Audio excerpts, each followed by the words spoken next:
लागला तो छंद हरीचा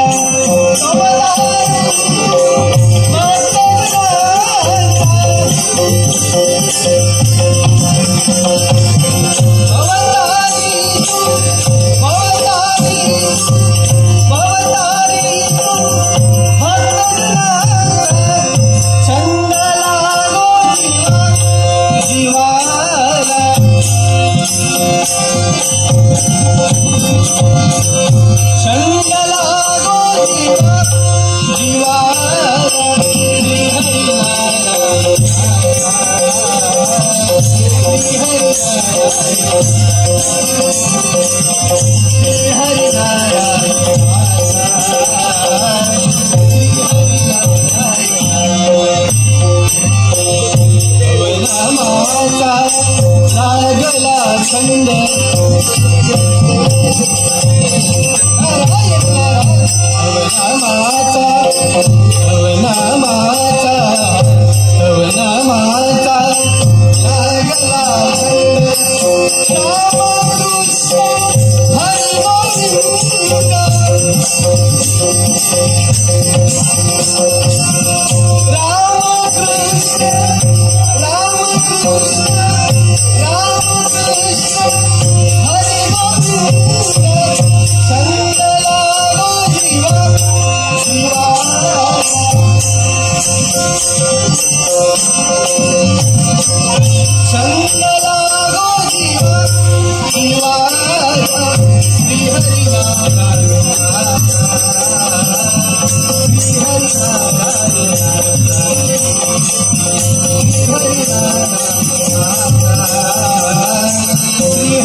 भगवंता दर्शन या नारदाला लाभलं आणि म्हणून झालं माझ्या मनाचं समाधान। हे देवा, त्याच्या रोम छिद्रापासून अनंत कोट ब्रह्मांडाची निर्मिती झाली आणि अखिल विश्वाच्या मोकळीत सामावली गेली। अशा विश्वाच्या देवा तुझ्या चरणी त्या नारदाचा साष्टांग प्रणिपात। हे देवा भगवंता, तुझ्या इच्छेनुसार हे सारं विश्व चाललंय। तुझ्या इच्छेशिवाय या सृष्टीमध्ये एका झाडाचा पर्ण सुद्धा खाली पडू शकत नाही अथवा तो हलू शकत नाही। एवढी तुझी थोर इच्छा मागून आणि तुझ्या कृपेचा आदर म्हणून देवा, ज्या वेळी या विश्वात विश्वसंकट निर्माण झालं ना, प्रत्येक वेळी त्या संकटात देवा तुझी साथ देण्यासाठी हा नारद तयार झाला। पण देवा, असं मी तुझा विचार करतोय आणि तो कोणता असेल ते तुझं नाव स्मरण करता करता त्या पाताळ भुवनापर्यंत माझं आगमन झालं। आणि पाहतो ते काय, त्या पाताळ भुवनामध्ये त्या राज्यामध्ये मी आलोय ना, त्याच राजकर्ता राजा पाताळ भुवनाचा राजकर्ता राजा अनुरासूर आपल्या असली विराजमान झाला असेल। प्रथमतः तिथपर्यंत जावं आणि नंतर पुढे करतो।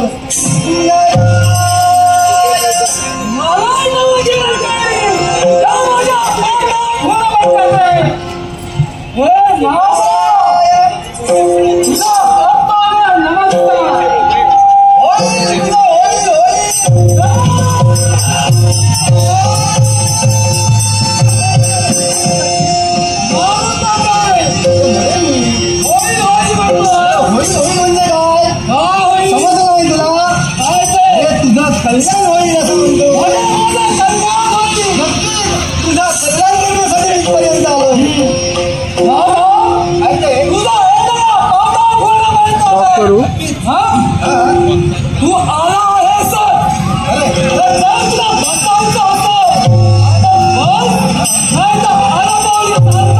अरे वा वा, काय या नारदाचं आगत स्वागत केलंय म्हणे। मला यायचं असेल तर ये, बसायचं असेल तर बस, नाहीतर चालता हो। अरे वा उन्मदासुरा, मला वाटतं तुझी जागा थोडी वाढलेली दिसते, पण हरकत नाही, तुझी जागा कितीही वाढले तुला जागेवर आणणं हे माझं कर्तव्य। नारायण बसणार आहे. बसतो बापुडा.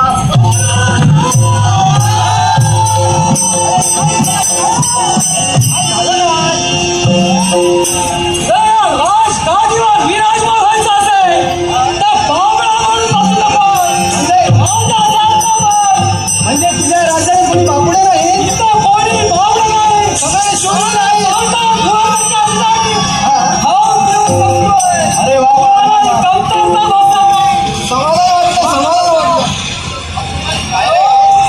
तुला माहितीये मी ते आलोय म्हणजे तुला पोचवायला आलोय.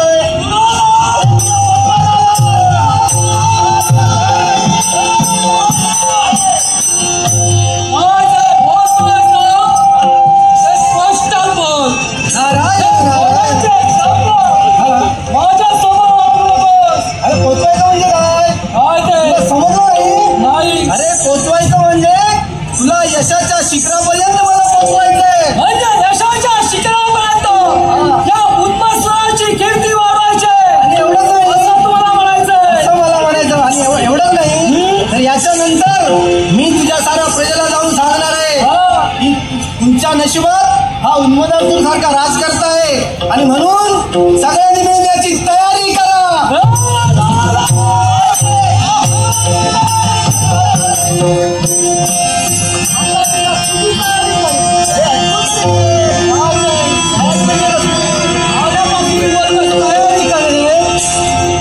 अरे उन्मदासूरला तयारी म्हणजे कसली?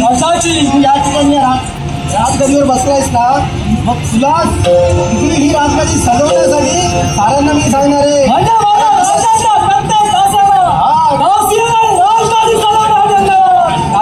कारण तुझी पूजा व्हावी असं या नारदाला वाटतं आणि सारेजण तुला बदलू. आता पुण्याचं थट्टा मस्करी झाली तेवढी बस. पण नाला त्रैलोक्यात तुझा भ्रमण आणि तुझा येणं पाता धुवायला तू जिथं जातोस ना कधी असाच जाईल. त्याच्या पाठीमागे काही कारण असेल आणि ते कारण असल्याच्या अरे म्हणूनच मला त्रिकालवेणी म्हणतात. स्वर्ग मृत्यू आणि पाताळ तिन्ही जरा माझी भ्रमंती असते. काय मी ते आलोय का माहितीये का? कशासाठी? तुला आठवत असेल मी मागच्या वेळेला जेव्हा आलेलो ना तेव्हा तुला काहीतरी सांगितलं होतं. तू मला काही सांगितलं होतं. तू विसरलास काय ते? मी तुला कुणाची तरी भक्ती करायला सांगितली होती. अरे तुझ्या बापाची अजून कुणाची? अरे जी भक्ती तू सांगितली तुझ्या बापाचीच सांगितली. माझ्या पिताश्रींची भक्ती मी तुला करायला सांगितली. मग ते काही प्रसन्न झाले? तुला काही दिलं की नाही त्यांनी? मला तुझा बाप प्रसन्न नाही होणार असं झालं. तुझा बाप भोळा कारण आहे. अरे माझ्याच पिताश्री दे. कारण कारणाशिवाय मी कधी बोलत नाही. तुझ्या बापाची आधी कोणी भक्ती करत नाही.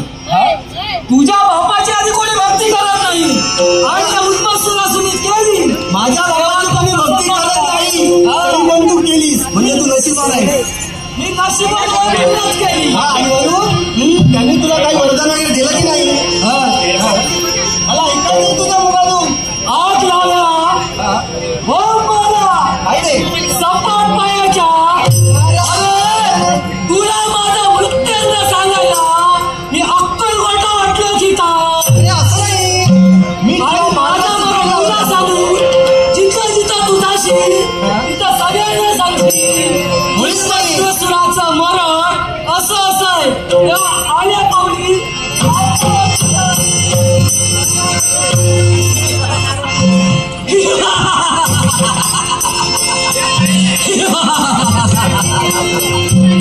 वारे नारदा तू या उन्मत्सुराचा मृत्यांग ऐकण्यासाठी आलेला. ह्याला जर सांगितलं तर हा सगळ्या ठिकाणी जाऊन सांगेल उन्मत्सुराचा मृत्यू कसा असेल. धड हे मानवाचं आणि शिर आहे पशुचं. ह्याला सांगायला का मी मूर्ख एवढा आहे? तू गेला नाही. मी गेलेलो. तू काय बोललास? मी माझ्याबरोबर कुणाला सांगणार नाही. कुणाला माहित सांगणार नाही. आणि समजा जर कोणी तर तू काय करशील रे? काय करशील मला जर कोणी माझा मृत्युंग सांगितला हा तर तिची शिवा यादी कमलामध्ये छाटली जाईल. कुणाची? का रे? हा? अरे आता इथं तू तुझ्या मुखानं सांगितलं. हो रे, म्हणजे मी माझ्या मुखाने सांगितलं. एक काम कर, मी ते ऐकलं सुद्धा. एक काम कर, काय काय? दादा, हा. कशाला? कशाला ते आधी सांग.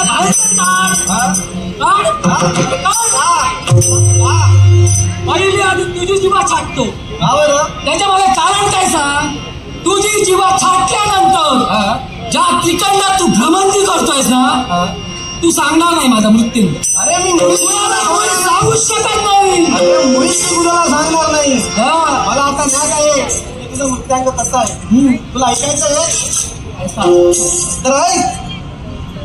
जो कोणी ज्याचं शिर हे पशुचं असेल आणि शरीर मानवाचं असेल अशा माणसाच्या आत्महत्येचा मृत्यू आहे.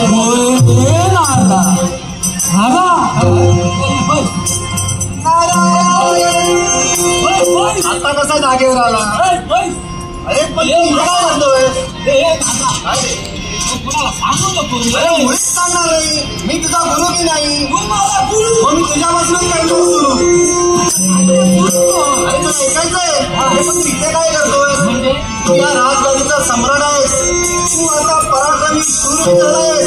इथे थांबून वेळ वाया घालून उपयोगाचा नाही. अगोदर खूप विलंब झालाय आणि म्हणून जा मृत्यू लोकांच्या ठिकाणी जाऊन त्यामुळे त्यांचा प्रभाव त्या देवतांना मिळतोय. त्यामुळे तिथपर्यंत जाऊन होम जवान बंद झाले पाहिजे.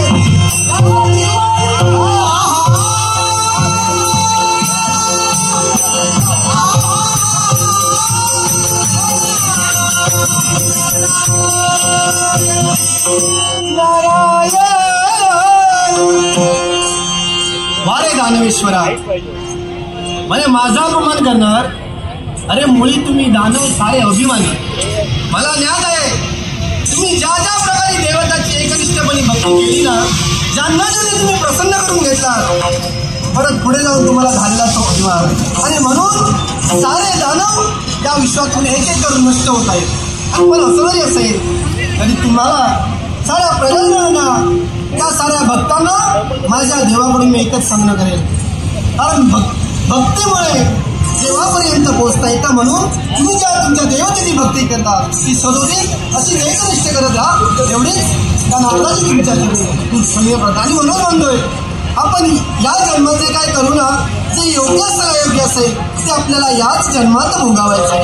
आणि म्हणून जे या ठिकाणी करू तेच या जन्मात करून आपण देवाच्या ठिकाणी जाणार. आणि म्हणून म्हणतोय एका हाताने कर दुसऱ्या हाताने भर. एका हाताने कर दुसऱ्या हाताने भर. येथेच कर येथेच भर. येथेच कर येथेच भर. लपशील कोटावर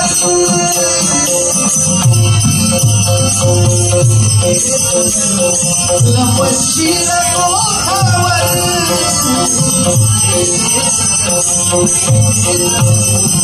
लपशील कोटावर.